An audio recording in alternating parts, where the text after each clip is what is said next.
everyone, and I want to introduce to you in a moment my lovely Hayleigh here.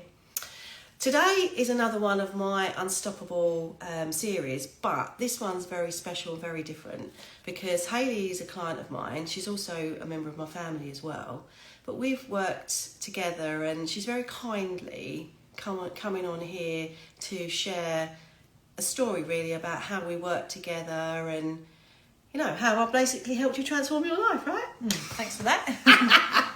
Now, this is a bit weird because normally I've got my guest on their own phone in their own home. So this is the first time I've had someone next to me. And we were talking just now going, do we talk to each other like that or do we talk to you? So we're going to talk to you guys. So thank you so much for joining. So for those who don't know me, I'm Julie Fitzpatrick and I'm an award-winning therapist and coach. And my company's called Milliside Therapy and Coaching. Now, this is Hayleigh. We can say your name, right? Hayleigh Cameron. Yeah. Cameron. So, Hayleigh, as I said, we are kind of related. It's a bit complicated, but I've known her since she was born. And Hayleigh was, when I first started my training, she was actually one of the first clients that I was allowed to let loose on. Guinea pig. Guinea pig. I was the guinea All right, let's say you were a guinea pig. All right, you were a guinea pig, right? So the interesting thing is though, Hayleigh at the time was living in Taiwan and she was until about 3 months ago. So everything that we did was all done online. And we only had like a window of about 2 or 3 hours that we could choose at a weekend, couldn't we? Yeah. Because it was time difference. Difference, wasn't it? So I just wanted to say that because I just wanted to make sure it's known that what the work that I do with my clients doesn't have to be face to face. We can actually get amazing results online. So what happened was when Hayleigh got suggested she speak to me by her mum, her lovely mum. Yeah. You were really suffering from quite a few presenting issues, weren't you? What can you remember what was going on for you at that time? Okay, so it was a build-up of many things, but mainly it was anxiety that got me to the point where I couldn't even get in my car, I couldn't drive my daughter out to play, I couldn't drive through a tunnel, and these were all anxiety and fears that were building up over years, to the point where I was taking medication, and it got to the point where I called my husband to come and get me through. I had to pull over on the side of the road because I just couldn't drive. I couldn't go anywhere. Couldn't do anything. And panic attacks, and it was really affecting my life, and then it affected my daughter's life as well. So that was the point when I thought, right, it's got to change. Yeah. And when we did our initial consultation, we went through the form, didn't we? And we said obviously anxiety was kind of high up on your list to resolve, but there was also you had a lot of issues around control and you were very fearful. You were very fearful of dying. Health anxiety. Health anxiety for sure. And you were suffering really badly with asthma, Crohn's disease. Weren't you? Quite a lot of physical conditions at the time. Yeah.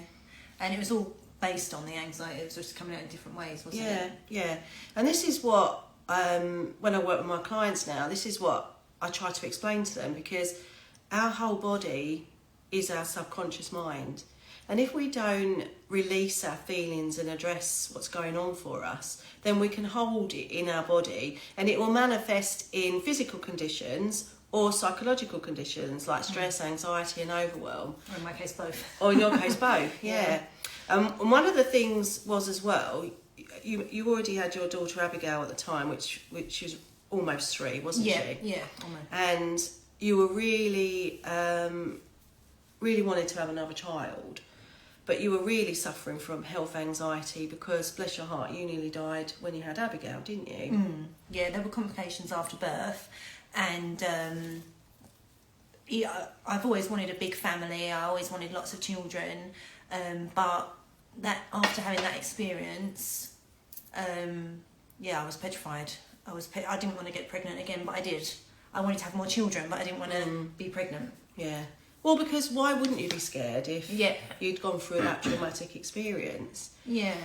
So they were kind of many of the things that we were talking about, but you also wanted to come back to the UK. Yep. You also wanted to get back in your career you did your degree, didn't you, in environmental science?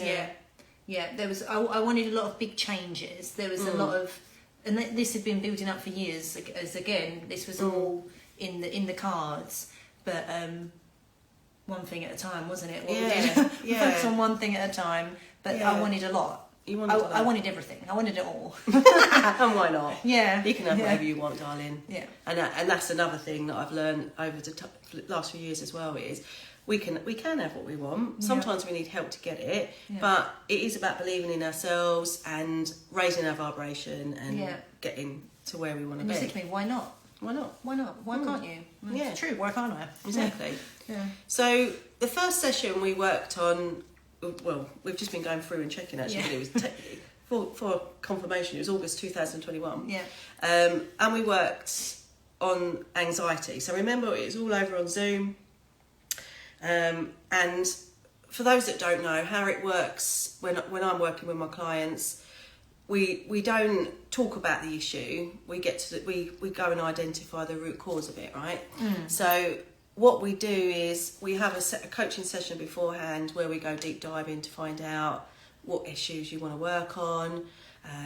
I teach you tools and techniques, but it's in preparation for the session, because when we do the actual deep-rooted rewire session, that's when we're really going deep into your subconscious mind, and we do that via hypnosis, which I know you've got a funny story to say about that in a minute. Yeah. And then once we've done the deep dive session, I give my clients a bespoke recording, and that's where we've kind of uncovered the limiting beliefs and eradicated those in the session. And then you have a recording, that puts in all this beautiful empowerment, new powerful beliefs, but also the visualization around what would your life be like in your case at the time without not having anxiety.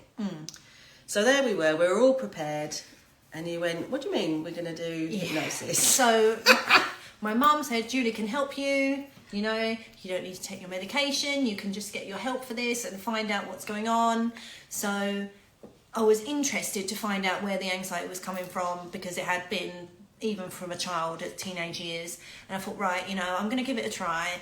So then we had our coaching thing, and then it was like, okay, next time we're going to do them, and they're going to do this, and I was like, sorry, what? We're going to hypnosis. I was imagining like the continuous eyes. I imagined that, and I thought, oh goodness, well, here we go. And especially because I did science, I don't, I thought it was a bit hocus pocus. But then after Julie explained to me the science behind it, I actually realised, oh, okay, well, this does actually make sense. And then I was going for my root cause. Root cause is what they call it. So that's what I wanted to know, and I wanted to change. I wanted to know and fix. So then we did it, and I couldn't believe it because number one, we weren't even in the same continent, let alone the same room. And then even when I had my recording that you're supposed to do after for how is it? 21 days. I could do it myself. Like I was listening, and then I could put myself back in the hypnosis, state, in your subconscious, and it was really interesting to experience it. And couldn't believe it. And even when it was going into my subconscious, memories as a child that I couldn't even remember, I asked my mum, and it all tallied up for memories from when I was under 1 year old. Weird. It's weird, isn't it? It's weird. and that's what I love about it, right? Yeah. Because I mean, I don't know if everyone knows this, but if you imagine like your brain as a whole, 95% of our brain is our subconscious, so only 5% is conscious. So when we're talking with our conscious brain. So all our stories, all our feelings, all our emotions are all stored in that 95%.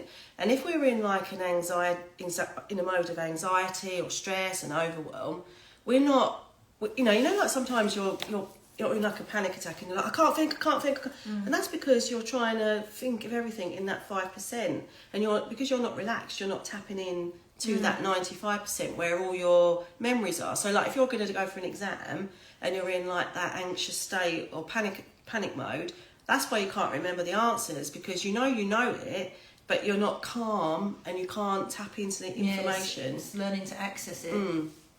Yeah, and that's the skills, isn't it, that we learn to do. The practice of almost talking to yourself, isn't it? Really? What? Now I talk to myself. Now that everyone thinks That's another problem. No, we've got to take her to the doctors because they think she's mad. But so that was, so we did that session. Yeah.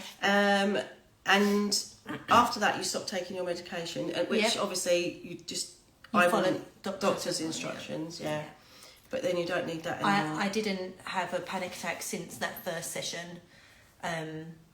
And I haven't been on any anxiety medication since 2021. Yeah, so that's good. And your sleep's much better now as well, isn't it? Yes, I can sleep, except for the baby. Oh yeah. But yeah, I can sleep, and I can go to sleep, and I can switch off, which is a skill. I feel like it's not only hypnosis; you're also teaching a skill that you can apply yourself. Yeah, it's good. And you didn't have so much asthma either, did you? No, asthma's gone. Crohn's stable. Yeah, so that was good. Yeah. So that was your first session, and the second time you wanted to do around control and your fear of dying. Now, we could put the fact that you obviously almost died when you gave birth to Abigail, but that wasn't the root cause of it in the end, was it? So, no. And the health thing had been going on way before that anyway. Even before I got diagnosed with Crohn's, really, that was. But the diagnosis of Crohn's really did trigger it off. But ongoing. It was ongoing. But when obviously we're not going to talk about the nitty gritty of what happened in your session, but what we do know is that when we regressed you back, you went back to childhood scenes, which is what most people do, because that's where our belief systems are created, right? Between the ages of 0 and 7, we create most of our beliefs then, but our brains are not developed enough to have logic, right? So we take on these beliefs with not really understanding why, and we can't challenge them. Yeah. And I think pretty much all the times we did your sessions, they went back to, like you really said, really young, didn't they? Yeah. Feeling alone, feeling sad and frightened. But of course, you wasn't alone. No, I had a great childhood. Yeah, she had and I know her parents, and they're amazing people. But we all have it, and it's not about having a traumatic childhood, because we can all have limiting beliefs without having a traumatic childhood. But obviously, if you have had childhood trauma, then clearly you're going to have more things that you're going to need to uncover and eradicate. Yeah. But that is the thing, right? Because interestingly, actually, we only really have 3 limiting beliefs. I'm not good enough. I felt different. I was unlovable. Oh, I didn't know that. Yeah.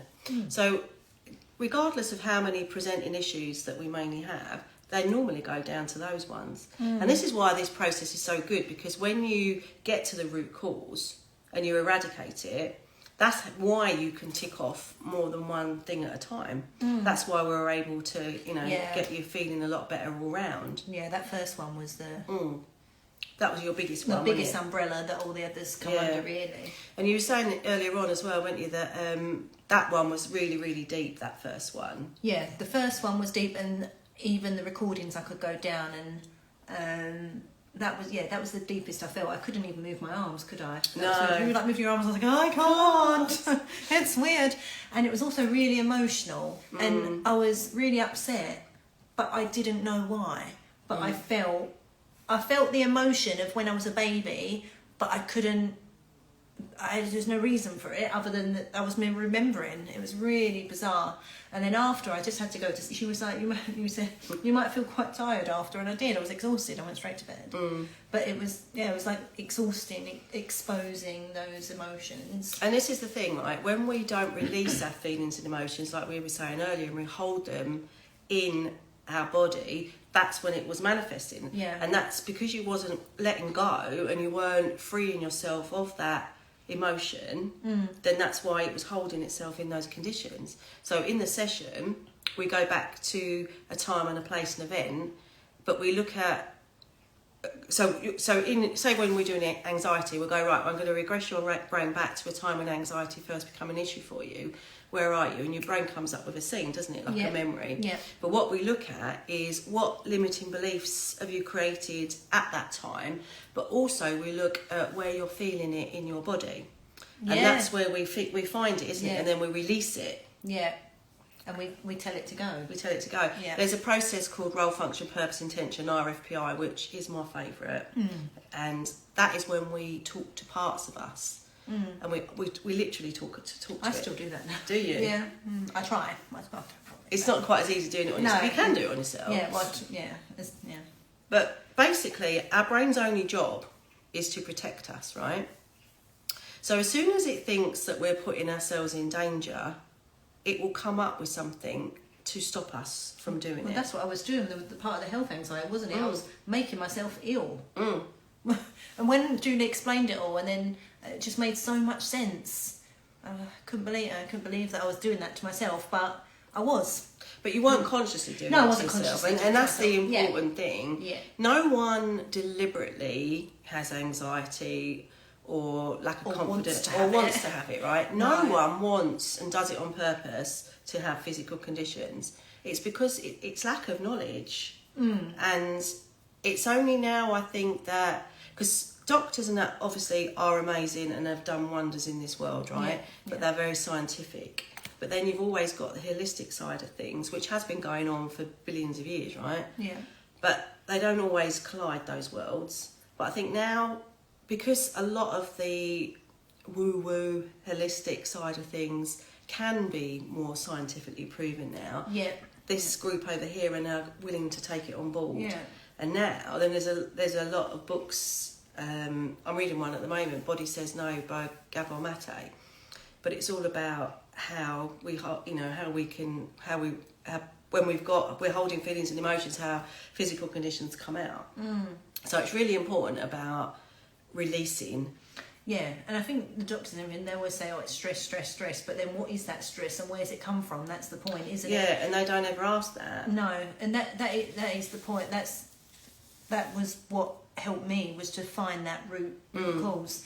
Even though, I needed the doctors to help me with that medical condition, but why did that come out is the question that we wanted to find out. It's not saying there's science is wrong or anything like that. It's just saying you can use both, and if it works, doesn't it? Exactly right. Yeah. And then the third session actually that leads in quite nicely to the Crohn's disease, doesn't it? So that's obviously a very physical condition. Yeah.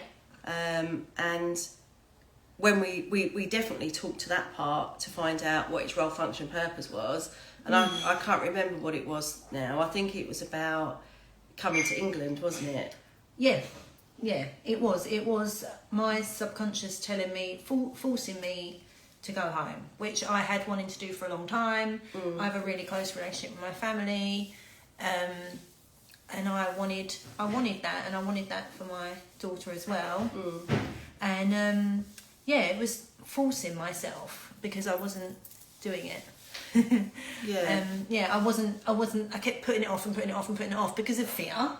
That was fear, just to go home, because I had my new normal, my new reality. My new normal, my new what did I call it? My safety net. My safety net was in Taiwan. Well, you'd been there. How long had you been in Taiwan? 13 years. Yeah. And I've been trying to come home for 5 of them. Yeah. Because at one time with your Crohn's disease, I can remember you got really sick, and there was a possibility that you wouldn't even have children, wasn't there, at one point? Yeah, they said it would be hard because, several reasons, but your body doesn't get as many nutrients and stuff like that. And then even if you get pregnant, there's a lot of complications with pregnancy, complications with birth. It's not as easy, and they have to monitor more things. It's a high risk pregnancy. And also I had a mild case of PCOS, so they said it might just take more times to fall pregnant. That's I even told you that. No, I don't know if you did actually, but that was I'm glad you mentioned that actually, because when we first started setting out the goals, we was going through all your notes earlier, weren't we? And it was when I mentioned earlier about you wanted to have another child during those latter years after you had Abigail. You wasn't taking any precautions not to get pregnant, was you? But it just wasn't happening, was it? We were trying for 3 years, and we were trying, following the dates and everything like that, and it just wasn't working. And we'd kind of accepted, okay, well, we're lucky to have one child. I didn't think I'll have any children, so I should be grateful, which I was. And then we kind of gave up on it until we worked on the anxiety, which was just, the way it worked out was just incredible, really. So we'd done the anxiety session, we'd done the control and fear of dying, and we'd done the Crohn's disease. Yeah. And we were working it out earlier. So the last session was mid-October in 2021. And then in January 22, you messaged me to let me know what? I'm pregnant. And I told Julie before most of my family, so... So I've quite rightly claimed Violet, because it was Baby V, wasn't it? Yeah, Baby Vivi. Baby Vivi. So I've claimed her as my first baby through 3 years. So that was 4 years. I just realised I was trying for 4 years, because Abigail was born 2018. So, okay. So 4 years. I was trying. I was trying to conceive for 4 years, and then after these sessions, so probably about 6 weeks later, bang, and this is the interesting thing, right? A lot of people that struggle to get pregnant, I mean, providing obviously everything's functioning, but sometimes it can be a psychological block that stops you from getting pregnant. Now, apart from you, I hold my hands up, I haven't done any other baby ones, but when I was doing my training with Marissa Pearce, she used to talk about stories about things all the time, and she used to say that, you know, an example she would give, like when you're younger and you don't want to get pregnant, and you might have gone and had an experience, shall we say, and you go, oh my God, I'll just die if I get pregnant, I can't get pregnant, oh my God, I can't get pregnant. So your brain's going, all right, so you don't want to get pregnant. But fast forward 10 years, 15 years, 20 years later, when you're desperately trying to get pregnant, you haven't told your brain that you want to get pregnant now. So it's going, no, I'm keeping you safe, remember? You said you didn't want to have a baby. Yeah. So you know, there's a little note there. If anyone out there is watching this and you are perhaps in that situation, don't give up. Come and see me or someone like that and see if it's a psychological block that's stopping you. I was obviously protecting myself, because after the birth with Abigail, I was trying to protect myself until I told myself, no, you are safe, you are okay, and then I could. And I'm glad you mentioned about the safe, because that's what it is all about, right? Yeah. You know, safety net. It's about feeling safe inside and feeling secure. And it goes back to Maslow's hierarchy of needs, right? We have to have food, water and all of that, which you obviously had, but that you were missing that feeling of feeling safe, which most of us have that feeling, in all honesty. And we have to work on that feeling safe and feeling secure. So Maslow had his triangle of hierarchy of needs, right? It's not a very good triangle, is it? But, you know. I think everyone knows what Three triangle sides. is. 3 sides. Right? And if we don't keep that foundation at the bottom of that triangle, build it properly. So, you know, like if you build a house and you put rubbish foundations in, it'll just all collapse, right? Yeah. It's the same in life. We have to build that solid foundation before we can go up our triangle. And that's where most of us fall down, and we don't do that. And then we wonder why we get so far in life and all of a sudden, bang, it just falls down and crashes around us. And I don't want to say this, it's like segregating men and women, but that is definitely a women and mum thing to do, that you put everyone else first, which this is also part of it that I was doing. I was putting everyone else first, and I wasn't putting, and there was no self-care, was there? No. And you were just like, Hayleigh, you need to just chill and focus on what you want and make time for yourself. And that was all part of I did coaching sessions as well, didn't I? You did.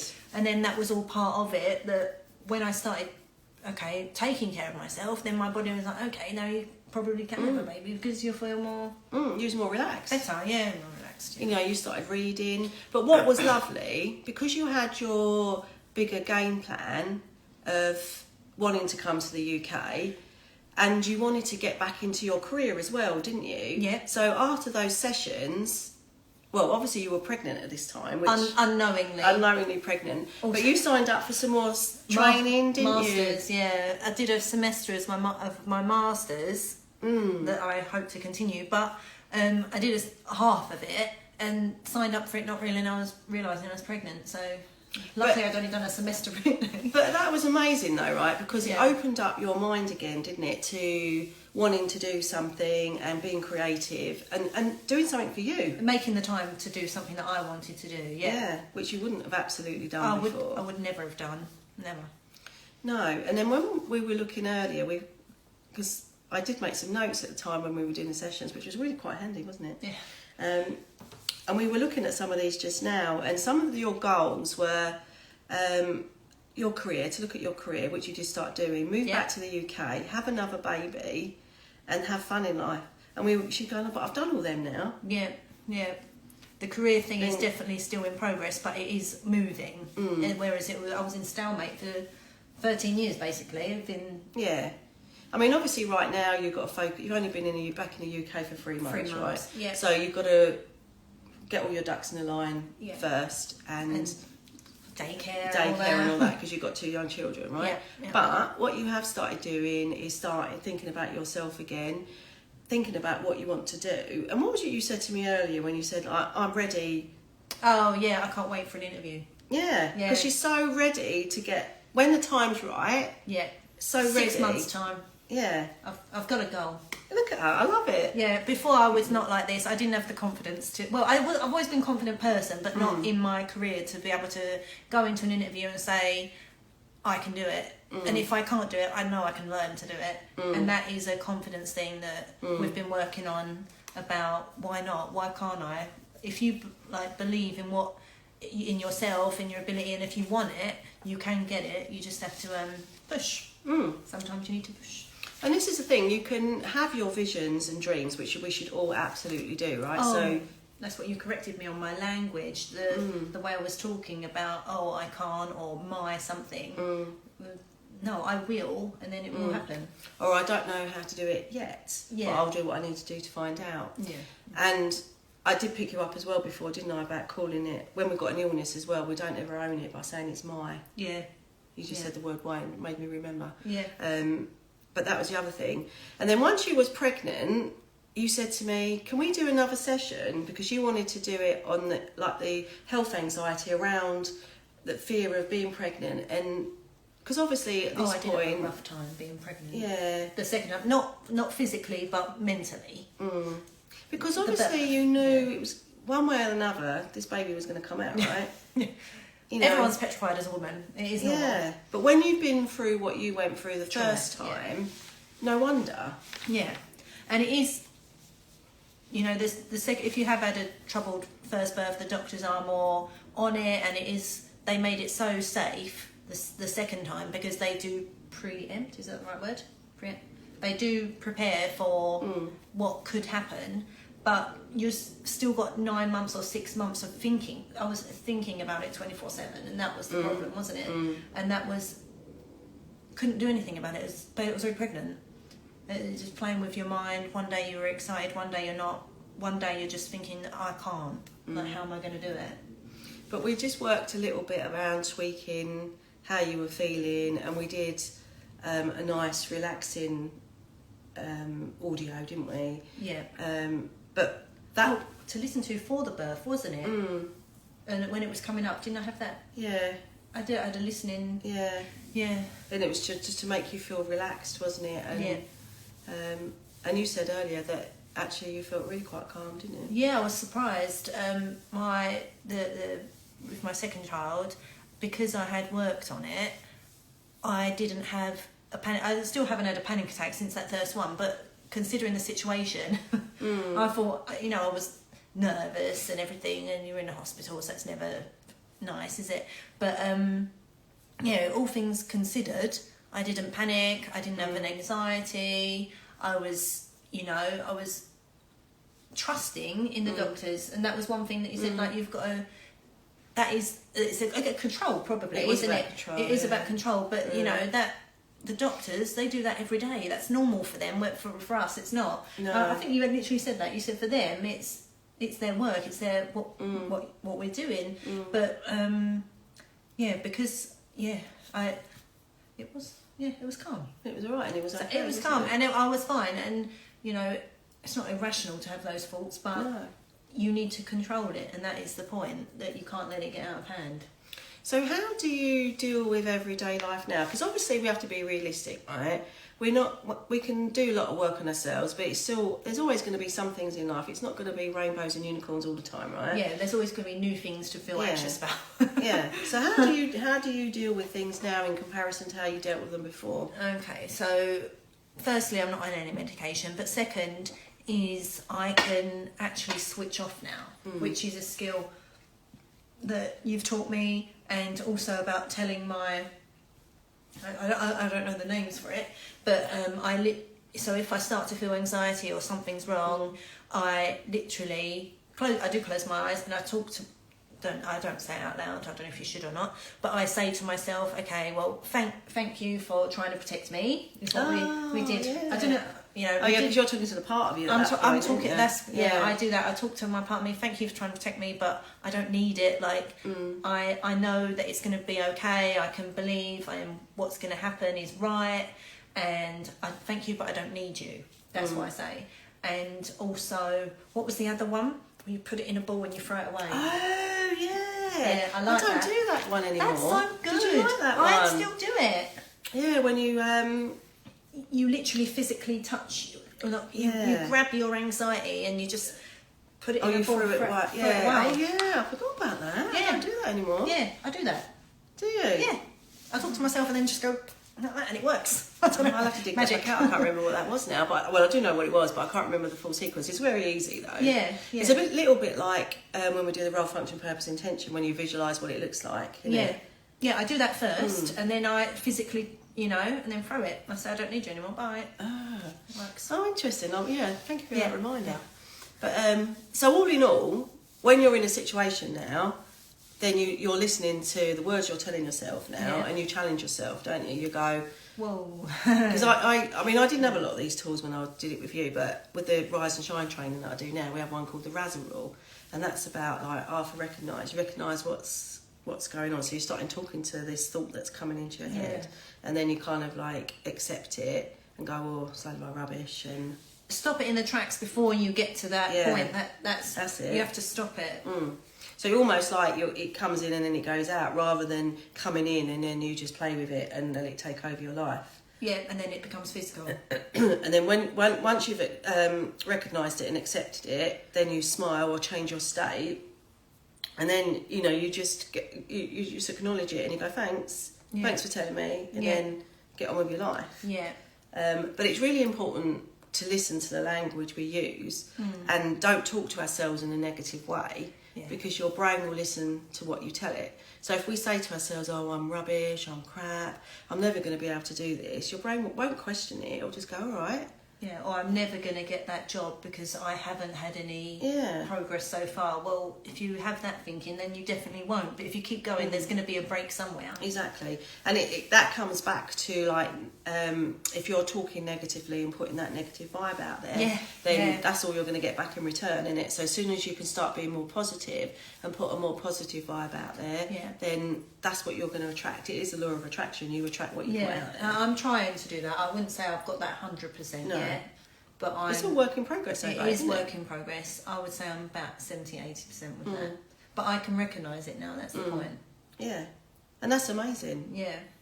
So, I guess we ought to kind of wrap this up now. But is there anything else that you would like to add or remember, or? No, just the fact that thank you. Oh, pleasure. But thank you for being my guinea pig. Yeah, thank you for my child. Oh yeah. Yeah, she likes to claim that one. But I would just say everything can be sorted, really. And that's everything is doable and everything can be sorted, but you have to want to do it yourself. Yeah, and that's a really nice thing actually, because although we worked together, I mean we worked for about 3 months, didn't we, and we did all those 3 things, but that's no time at all really, is it? No.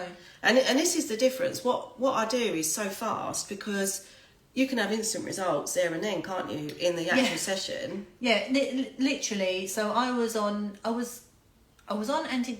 Can I say that one? I was on antidepressants. Say what you like, it's live. Sorry. I can't bleep it out.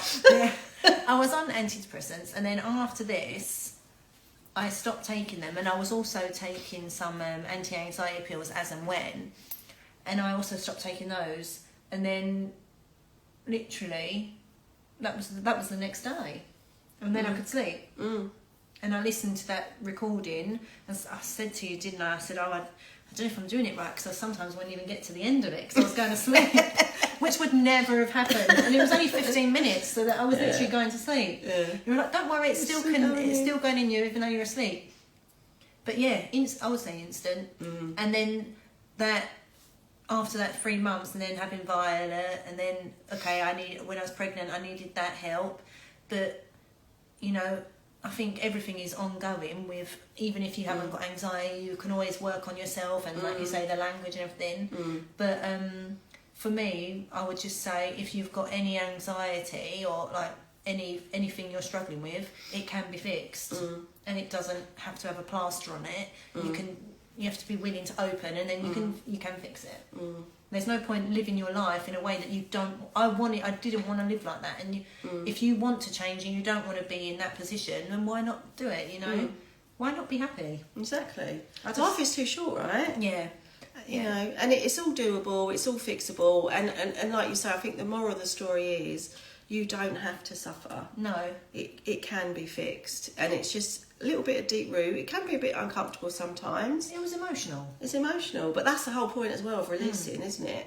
But like you said, you have to do the work yourself. I'm there, or anyone like me is there to help you and to facilitate that change. But you have to want the change, and I don't work with anybody actually You just who gave doesn't me want to do it. Well, not you just, but you gave me the tools to then not only deal with that problem, now to be able to deal with any other things that are coming in, to deal with it. It's like a life skill. Yeah.